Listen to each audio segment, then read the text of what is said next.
Stóru bankarnir spá stýrivaxtahækkun í næstu viku og aukinni verðbólgu. Forsvarsmenn ASÍ og SA segja að allt verði að gera til að koma í veg fyrir að kjarasamningum verði sagt upp í haust. Bæjarstjórinn í Vestmannaeyjum segir altjón hafa orðið á nýrri almannavarnavatnslögn þegar verið var að leggja hana á sunnudaginn. Staðan er nú orðin sú sama og var þegar eina vatnslögnin til Eyja skemmdist fyrir tæpum 3 árum. Vissan refsingu hefur minnkað og þá hefur réttarkerfið í heild sinni minni fælingarmátt, segir afbrotafræðingur. Maður sem hlaut 16 ára dóm fyrir morð í Rauðagerði fyrir 5 árum gengur laus í heimalandi sínu Albaníu.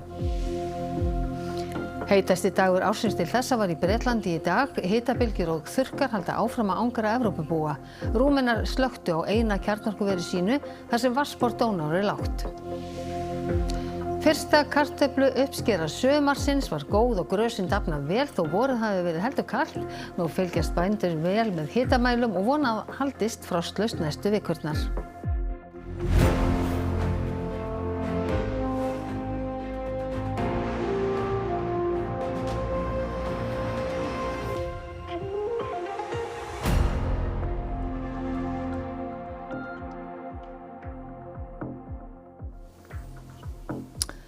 Komiði sæl. Stjórnvöld verða líka að axla ábyrgð á að ná niður vöxtum og halda aftur á útgjöldum á sjálfstýringu, segja framkvæmdastjóri SA og forseti ASÍ. Þeir segja langæskilegast að semjendur setjist niður og reyni að koma í veg fyrir uppsögn kjarasamninga. Í lok nóvember í fyrra var verðbólga hér á landi 3,7% en var í lok júlí 5,3%. Talað er að ef kjarasamningar sem skrifað var undir í mars 2024 eigi að halda verði verðbólgan að vera undir 4,7%. Fátt bendir til þess að það náist og því er talað forsendubrest og að þar með verði kjarasamningar í uppnámi. Vegna forsendubrestins að þá þurfum við að setjast niður saman, samningsaðilarnir og láta á það reyna hvort við erum sammála framhaldið og hvort við getum sammælst það að aðstæður séu til staðar til að láta samningana lifa út samningstíman. Það tel ég vera langæskilegast. Forsætisráðherra kallaði í vikunni eftir tillögum frá samtökum atvinnulífsins og ASÍ til að bregðast við þeirri stöðu sem hugsanlega blasi við. Það stendur ekki á okkur að koma með tillögur og það liggja alveg fyrir og bæði ríkisstjórnin og samtök atvinnulífsins vita hverjir þær eru. Og hvað er til ráða að ykkar mati? Það er að við þurfum að setjast niður. Það er ekki fyrsti kostur okkar að fara að segja upp kjarasamningum. En við ætlum ekki að borga niður verðbólguna. Bjarni og Finnbjörn segja það báðir mikil vonbrigði að verðbólgan hafi aukið svo mikið en ríkisstjórnin verði að axla ábyrgð og halda aftur að sér og vara við sjálfvirkum útgjöldum ríkissjóðs. Við erum með þær væntingar til stjórnvalda að menn haldi meira aftur af sér.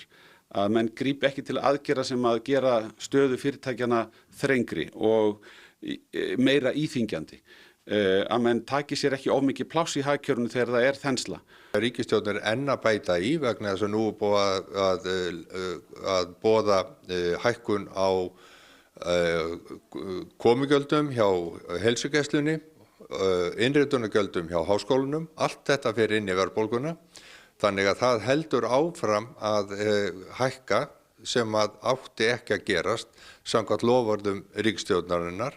Verkefni er að ná aftur stöðuleika og vöxtum niður og skapa síðan svigrúm fyrir vaxtaskeið, fyrir sókn. Una Jónsdóttir, aðalhagfræðingur Landsbankans, vertu velkomin hingað til okkar. Þið eruð að spá núna í dag. Vaxtahækkun í næstu viku upp á 0,25%. Já, af hverju gerið þið það? Já, við spáum því bara einfallega af því að verðbólga er mjög mikil og það sem að verra er að verðbólgu horfur hafa versnað. Og við slíkar aðstæður þá er hætt á því að þessi verðbólga einfallega festist í sessi. Og það er mjög slæmt, sérstaklega vegna þeirra stöðu sem er mögulega uppi á vinnumarkaði. Og þá hefur Seðlabankinn þetta tól sem er að hækka vexti. Og þegar að vextir eru hækkaðir, þá verður fjárfesting minni, það hægir bara á í rauninu öllu hagkerfinu og þess vegna er þetta svona mjög vandmeðfarið. Það þarf að passa sig að hækka ekki of, þarf að segja keyra ekki hagkerfi í kreppu eitthvað slíkt. Ég tel það ekki vera hættu á að slíkt gerist akkurat núna og ég held að Seðlabanki mun vera sammála því og þess vegna líta á þessum svo hann geti hækkað stýrivexti í næstu viku og þannig reynt að koma verðbólgu og sérstaklega verðbólguvæntingum aðeins niður áður en að aðilar vinnumarkaðarins þurfa að sitjast niður og ráða. En þið birtuð einmitt verðbólguspána ykkar fyrir ágúst í dag. Já, og það er hækkun eins og sjáum á þessari mynd sem þið spáið.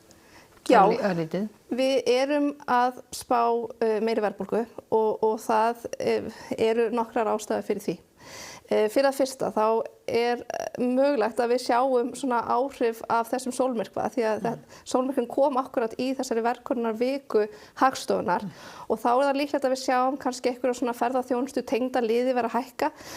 Þannig að mikilvægt að hafa í huga að þetta eru líklega allt einhverja hækkanir sem munu ganga strax tilbaka í næsta mánuði. En svo eru aðrir þættir sem var einnig komið inn á hérna í fréttinni áðan. Það eru, við sjáum gjaldahækkanir hjá hinu opinbera í háskólum og svo sömuleiðis á heilsugæslum sem mun koma til með að skapa að auka verðbólgu. Svo er líka afslátturinn á virðisaukaskattinum á bensín, hann mun falla úr gildi og við erum ennþá með miklar olíuverðshækkanir erlendis frá. Þannig að saman mun þetta verða til þess að verðbólga verður áfram svona svolítið tregbreytanlega þarna yfir 5% næstu mánuði. Una Jónsdóttir, aðalhagfræðingur Landsbankans, takk kærlega fyrir að koma hingað og útskýra þetta fyrir okkur. Takk. Og við ætlum að snúa okkur á allt öðru. Bráðabirgða niðurstaða á því hvað olli tjóni á nýrri vatnsleiðslu til Vestmannaeyja á sunnudaginn liggur fyrir. Hún verður ekki gerð opinber en bæjaryfirvöld hafa fengið skýrsluna. Bið eftir tryggu vatnsöryggi dregst á langinn. Það á ekki að vatnsvandræðum í Vestmannaeyjum að ganga. Í annað sinn á tæpum 3 árum er allt ef segja má farið í skrúfuna.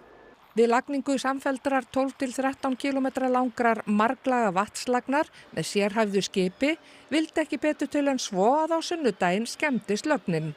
Við teljum að það sé allt-tjón þegar leiðsla sem á að vera í heilu lagi er honum sköttuð. Í nóvember 2023 skemmdi akkeri Huginsvaffe neysluvatnsleiðsluna til Eyja, svo er kölluð NSL 3. Þá var lýst yfir hættustigi almannavarna í Eyjum. Ákveðið var að leggja almannavarnavatnslögn til vara og það er sú sem skemmdist á sunnudaginn.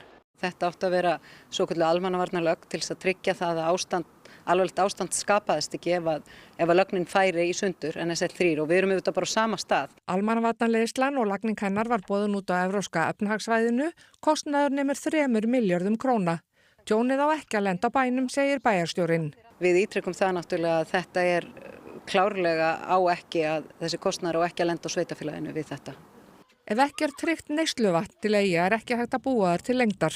Þetta er auðvitað gríðarlega mikil vonbrigði og svekkjandi að þessi staða sé komin upp. Við fengum forskýrslu í gær sem er ekki opinbert plagg heldur sem bendir bara til þess að bara fer svona yfir skemmdirnar. Lögnin var næstum því komin til Eyja og ákveðið hefur verið að ljúka verkinu. Fyrsta skrefið er að klára útlagninguna, næst er það að meta lögnina sjálfa. Það tekur einhverja vikur að kanna það. Hvort að það sé eitthvað hægt að nýta hana og þá þarf að fara í næstu skref og ef að lögnin er sköttuð þá er eðlilegt að það sé skoðað að ferlið byrji upp á nýtt.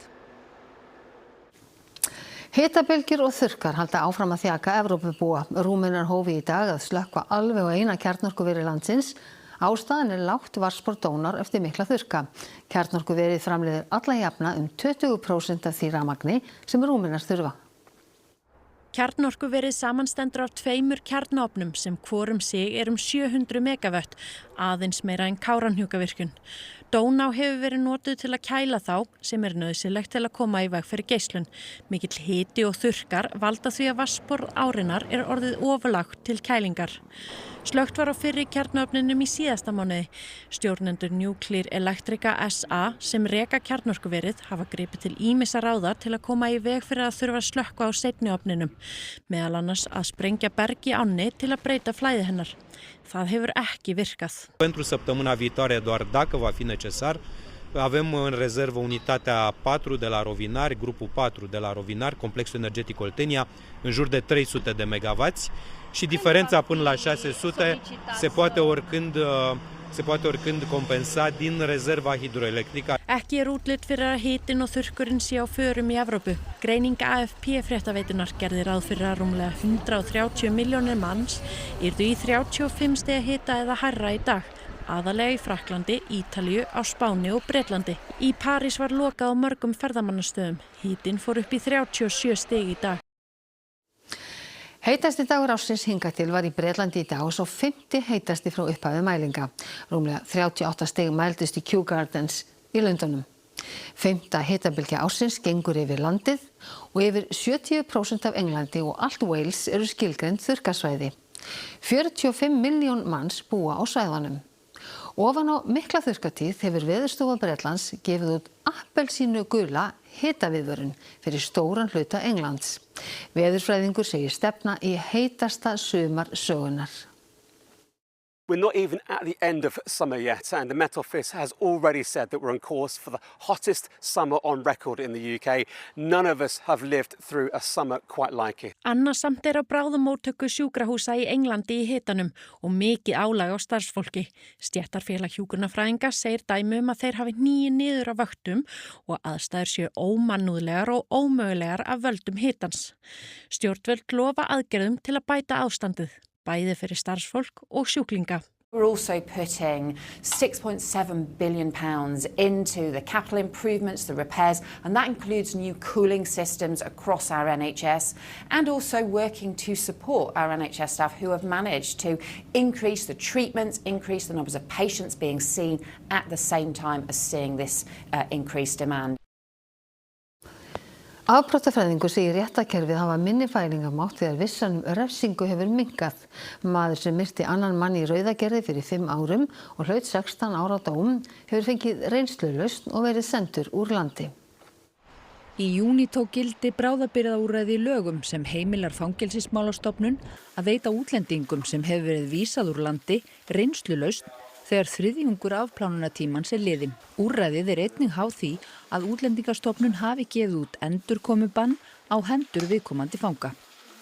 En skýtur það ekki skökku við að maður sem fremur svona alvarlegan glæp, hann drepur mann og skýtur hann 9 sinnum fyrir framan heimili sitt fyrir tæpum 5 árum og nú gengur hann laus í heimalandi sínu Albaníu? Jú, ég skil auðvitað hvernig þetta horfir við fólki, en þá langar mig til þess að útskýra að það sem hefur verið reglan að við erum alltaf að vinna með stigskipta afplánun. Þannig að menn eru afplána hluta refsingarinnar, síðan sækja þeir að fara í opið fangelsi, síðan að afplána utan fangelsis á áfangaheimili með rafræn ökklaband og svo framvegis. Núna erum við að taka það út gagnvart þessum föngum, þannig að þeir fara í allt annan farveg. Erna segir að þessu úrræði hafi þegar verið beitt gagnvart 20 föngum, en aðeins í þessu eina tilfelli vegna morðs. Flestir afpláni refsingu vegna fíkniefnalagabrota. Til standi að beita úrræðinu gagnvart enn fleiri föngum. Það að minnstakosti sá fjöldi til viðbótar og alveg örugglega meira. Tugir plássa í fangelsum losni með þessar aðgerðir. Felst ekki í þessu ákveðin mismunun? Hvað með íslenska fangar sem hafa þunga dóma á bakinu og þeir þurfi þá að klára sína refsingu? Þetta annar farvegur fyrir þá sem hafa ekki rétt til dvalar á Íslandi. Þannig ég held að þetta sé ekki mismunun. Þetta eru ólíkir hópar, þannig að það gilda ólík sjónarmið. Fjöldi dóma hefur finnst vegna plássleysis í fangelsum og fleiri 100 manns eru á boðunarlista og bíða afplánunar. Hvað skilaboð eru við að senda inn í samfélag glæpamanna? Geta þeir ekki bara nýtt sér þetta? Þeir vita að þeir kannski þurfa aldrei að setja inni? Þetta eru vond skilaboð, en við forgangsröðum inn á boðunarlistanum. Þannig að við reynum að taka þá inn sem eru virkir í brotum, með alvarlegustu dómana og svo framvegis, þannig að þeir fara, við reynum að tryggja það að þeir komist í afplánun. Afbrotafræðingur segir úrræðið vekja spurningar fælingamátt refsinga sem minnki enn með vitneskjum fyrndadóma og langa boðunarlista. Vissan refsingu að hún hefur minnkað, að þá auðvitað hefur bara réttarkerfið í heildina minni fælingamátt og það er alvarlegt í sjálfu sér. Tilgangur afplánunar sé einnig að auka öryggi landsmanna. Það á að vera tilgangur að dæma einhvern í fangelsi að vernda borgarana fyrir mögulega hættulegum einstaklingum. Okkur hafi verið að fjölga mjög mikið á síðustu 20 árum en að innviðir, fangelsiskerfi í þessu kerfi hafa ekki vaxið í samræmi við það og þar með erum við í nákvæmlega þessum aðstæðum að spyrja okkur spurninga eins og þessari. Sænska þingið samþykkti í dag með miklu meirihluta að hægt verði að dæma 14 ára börn til refsingar fyrir alvarleg brot. Lágmarksaldurinn var áður 16 ár. Kveikjan að þessu að glæpagengi hafa í auknum mæli fengið börn til að fremja alvarlega glæpi. Þau hafa ekki verið sakhæf samkvæmt lögum og hefur þar af leiðandi ekki verið refsað. Ríkisstjórnin vildi upphaflega að sakhæfisaldurinn væri lækkaður niður í 13 ár. Slík tillaga hafði ekki þingmeirihluta. Þessi tillaga var hins vegar samþykkt með miklu meirihluta. Nýju lögin gera ráð fyrir að hægt verði að dæma 14 ára börn í fangelsi fyrir brot á borð við morð, nauðgun og alvarleg vopnalagabrot. Eigendur Sante netverslunar með áfengi hafa verið ákærðir fyrir brot á áfengislögum og peningaþvætti.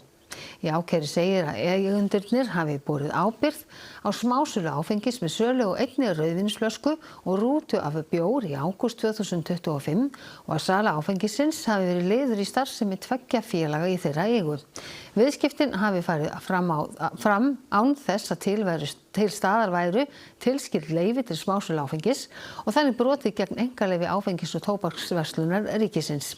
Mennirnir eru jafnframt ákærðir fyrir peningaþvætti með því að hafa aflað ávinnings af sölunni upp á rúmlega 9.000 krónur. Og þá að sólmyrkvanum. Á þessu myndskeiði frá Veðurstofunni sést hvernig skuggi tunglsins færðist yfir í gær. Flugmenn og skipstjórar skemmtiferðaskipa sem sigldu á staði þar sem hægt var að sjá til sólar í gegnum skýin sögðu það sannarlega hafa verið þess virði og farþegar þeirra hafi grátið af gleði. Tæplega 130.000 ferðamenn komu til landsins til að fylgjast með sólmyrkvanum, 75.000 frá landi og 53.000 voru borð í skemmtiferðaskipum. Mestur fjöldi var á Vesturlandi, þar var víða skýjað en flestir segja það ekki hafa komið að sök, sjónarspilið hafi engu að síður verið stórkostlegt. Við semst eins og fleiri landsmenn voru búin að liggja yfir skýjahulluspáni og sáum það að mestur líkur til að sjá til sólar myndi vera á Vestfjörðum. Þannig að við héldum að stað þangað á 3 vélum og við fundum þar stað upp á almenningi, upp á fjalli fyrir ofan við Súgundafjörð og það sem við lentum tímalega og sáum þegar að deildarmyrkvinn byrjaði og svo þegar almyrkvinn kom og magnaði átti sig á því að þetta er eitthvað sem maður mun bara sjá einu sem ævina. So we're here in Iceland, we're on our honeymoon after over 27 years together and we also decided to come here for the eclipse that happened yesterday and to make a little vacation out of it. Yes, we're actually eclipse chasers, so we're going all over the world chasing eclipse, and this was definitely a high point of our life for sure. You know, after so much of a planning and after so many hours spent behind the computer trying to find the best calculation, the best speed, the best course and heading, when it finally happened, it's it seems like every minute was worth, every extra mile was worth. And actually, after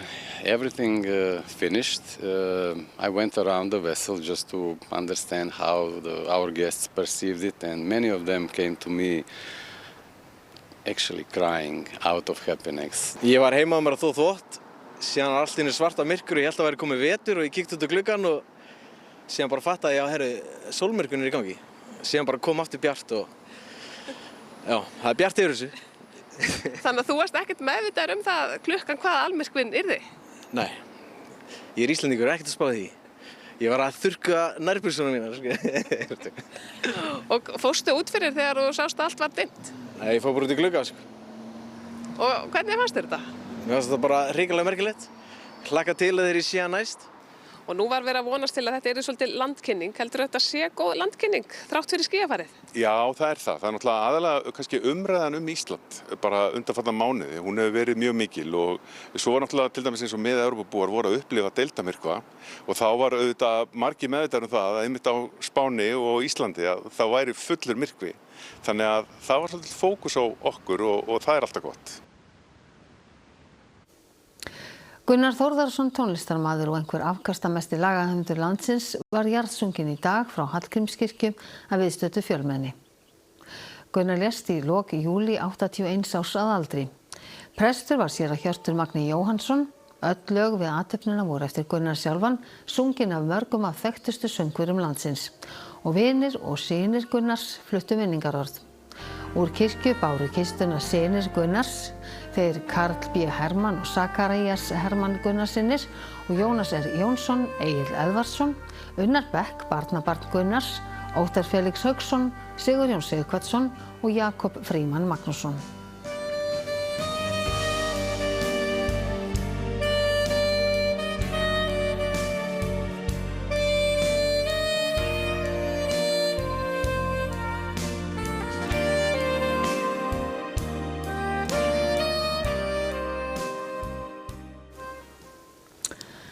Íbúar í Clacton-kjördæmi á Englandi gengu að kjörborðinu í dag í aukakosningum eftir að Nigel Farage, leiðtogi Reform, sagði af sér þingmennsku. Þrátt fyrir að engin stóru flokkana bjóði fram í kosningunum eru alls 34 frambjóðendur sem bítast þingsæti. Helsti keppinautur Farage fötufés Skreif eða Count Binface. Hann kemur aðeins fram með gráa ruslatunnu á hausnum, íklæddur skikkju og silfraðri brynju. Þrátt fyrir að þetta sé grínframboð er talið að hann geti fengið alltaf 20% atkvæða. Farage hefur sætt mikilli gagnrýni fyrir að hafa ekki skráð gjafir og annan fjárhagslegan stuðning sem hann þáði áður en hann var kjörinn á þing. Kjörstaðir loka klukkan 10 í kvöld og úrslit liggja fyrir í fyrramálið. Og nú ætlum við að gera eitthvað annað. Við ætlum að fara út á sjó en við ætlum ekki að fara langt. Er það nokkuð, María Sigrún Hilmarsdóttir, fréttamaður? Nei, við erum hérna út á miðjum Fossvogi og hérna fer fram núna Fossvogssundið þar sem keppendur synda frá Nautólsvík yfir á Kársnes og aftur tilbaka. Þetta er svona cirka 1100 metra leið og það er hvorki meira en minna en 70 manns skráðu sig til leiks. Þetta er ekki beint keppni, þetta er bara svona áskorun og hérna hjá mér er Herdís Anna Þorvaldsdóttir sem er formaður Sund- og sjóbaðsfélags Reykjavíkur. Herdís, hvað er þetta fólk á öllum aldri eða hvað? Já, það hefur tekið fólk alveg niður í 15 ára þátt í þessu og upp undir 8 sko. Þannig að já, maður náttúrulega verður eilífur af því að synda í sjónum. Þannig að já, og hér er mestmegnis, já, fólk svona með góðum aldri. Og hvað tekur þetta sund langan tíma? Fyrsti maður er komin í land, heyrði ég. Þú ræstir klukkan 7, við erum vitna að því. Já, þannig að þeir sem eru duglegir, þeir eru undir 20 mínútur og hámarkstíminn er 45 mínútur. Þá áskiljum við okkur rétt til að taka fólki bara upp úr sjónum. En þið eru líka með talsverðan viðbúnað hérna. Hérna er bæði fólk á árabrettum og ég sé að þegar við kalla til björgunarsveitir svona til að fylgjast með. Já, við erum búin að vera í samvinnu við björgunarsveitina Ársæl þessi sund alveg síðan að ég tók við þessu félagi Sjór frá 2018 og það er búið að vera gott og farsælt samstarf sem við höfum bara bæði lært mjög mikið af. Og hvað hefur svo gert að þessu loknu? Fagnar fólk ekki eftir svona afrek? Það fer í heita pottinn, já. Það hitar sig upp og fyrir gufuna. Jú, svo fær það sér eitthvað mjög gott að borða. Við bjóðum upp á banana og súkkulaðirúsínur og Powerade og svo bara verður allir svo opbáslega glaðir eins og maður verður þegar maður er búin að fara í sjóinn. Það er bæði kælingin og líka bara söltin og gleðin að vera í sjónum og vera saman sem gerir þetta svo frábært. Það er einmitt það. Takk fyrir þetta, Herdís Anna, og við kveðjum hérna úr miðjum Fossvogi. Takk fyrir þetta, María Sigrún Hilmarsdóttir, út á sjó. En nú ætlum við til Hafnarfjarðar því bókasafn Hafnarfjarðar opnaði formlega á nýjum stað í dag í verslunarmiðstöðinni Firði. Bærinn vildi með þessu laga bókasafnið að breyttum kröfum samfélagsins en það hefur verið starfrækt í ríflega 100 ár. Breytingarnar á Firði eru ein stærsta byggingaframkvæmdin í miðbæ Hafnarfjarðar í áratugi. Í tilefni dagsins var þar haldin sögustund og listasmiðja og Gunnar Helgason las fyrir börn og fullorðna. Kartöflubændur segja að grös hafa sprottið ágætlega nær allt land þrátt fyrir að veðrið hafi farið misvel með garðana eftir landshlutum. Mestu skiptir nú að ekki freisti næstu vikurnar. Nýjar íslenskar kartöflur þykir mörgum ómissandi í matseldina síðsumars og þetta árið ætti að vera af nægu að taka. Fyrsta uppskera kom vel út nær allt land þó veðurgæðunum hafi verið misskipt milli landshluta. Austanmegin á landinu hefur verið mikið sólskinn og þó sumstaðar hafi orðið mjög þurrt og grösin verið nærri því að brenna allra austast, hafa þau sprottið vel við Hornafjörð. Það er mikið undir grösunum og búið að vera óvenju blíðara samt í júlí sérstaklega, þannig að ef framheldur sem horfir þá held ég að það veri bara góð uppskera. Það var náttúrulega mjög gott ár í fyrra, ég veit ekki alveg hvort að þetta nær því alveg, en ég hugsa að þetta sé svona, já, bara nokkuð á pari eða kannski aðeins yfir pari. Í stærstu kartöflurækt landsins, Þykkvabæ, hefur einnig gengið vel. Grösunum finnst rigningin nefnilega frekar góð, þó tjaldbúum og sólbaðstyrstum landsmönnum finnist kannski hafa verið full mikið af henni suðvestanlands. Grösin hérna í þessum kartöflugarði við Eyjafjörðinn líta vel út núna en þetta fór dálítið erfiðlega af stað vegna þess að maí var mjög kaldur og blautur. Svo tók hins vegar við mjög hlýtt sumar, júlí var einstaklega sólríkur en það kom varla dropi úr lofti allan þann mánuðinn. Það sem af sumri hefur ekkert sést af hnúðormi sem greindist á ökrum í Þykkvabæ í fyrra en ekki ræktað á þeim ökrum þetta sumarið. Kartöflumygla hefur einnig verið til vandræða hérlendis en það þó frekar ef bleytan of mikil á seinni hluta vaxtartímans. Nú skiptir mestu að það verði skaplegt veður næstu vikurnar og ekki frjósi í jörðu. Því ef hiti fer niður fyrir frostmark þá falla grösin og getur orðið uppskerubrestur. Næstu nætur temmilega hlýtt í flestum landshlutum en sums staðar fer niður í 4-5 gráður og því má lítið út af bregða. Og þá það sem allt snýst það veðrið. Lægðin sem hefur stjórnað veðrinu hjá okkur norðaustan við landið og fjarlægist á leið sinni norðaustur á bauginn. Á morgun verður því vindátt norðlæg, strekkingur austast á landinu en annars hægari. Það léttir til bæði sunnan og vestanlands og verður milt í veðri. Á norður- og austurlandi verður svalt og þungbúið með dálítilli súld en smám saman styttir upp síðdegis og birtir til. En við fjöllum nánar veðurhorfur að loknum íþróttum. Spjótkastarinn Sindri Hrafn Guðmundsson kominn í úrslit á Evrópumótinu í frjálsíþróttum eftir taugatrekkjandi dag.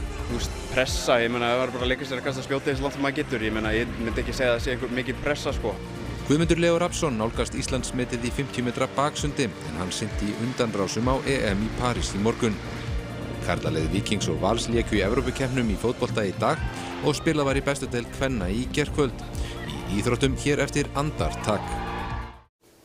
Og það var helst í þessum fréttatíma að stóru bankarnir spá stýrivaxtahækkun í næstu viku og aukinni verðbólgu. Forsvarsmenn ASÍ og SA segja að allt verði að gera til að koma í veg fyrir að kjarasamningum verði sagt upp í haust. Bæjarstjórinn í Vestmannaeyjum segir altjón hafa orðið á nýrri almannavarnavatnslögn þegar verið var að leggja hana á sunnudaginn. Staðan nú orðin svo sama og var þegar eina vatnslögnin til Eyja skemmdist fyrir tæpum 3 árum. Vissan refsingu hefur minnkað og þá hefur réttarkerfið í heild sinni minni fælingar mátt, segir afbrotafræðingur. Maður sem hlaut 16 ára dóm fyrir morð í Rauðagerði fyrir 5 árum gengur laus í heimalandi sínu Albaníu. Heitasti dagur ársins til þessa var í Bretlandi í dag. Hitabylgjur og þurrkar halda áfram að angra Evrópubúa. Rúmenar slökktu á eina kjarnorkuveri sínu þar sem vatnsborð Dónar lágt. Þessum fréttatíma að ljúka og nú komið að íþróttum og veðri. Næsti fréttatími í útvarpinu klukkan 10 í kvöld og svo má finna nýjustu fréttir allar inn á ruv.is allan sólarhringinn. En við á fréttastofunni þökkum ykkur kærlega samfylgdina það sem af þessum degi. Verið þið sæl.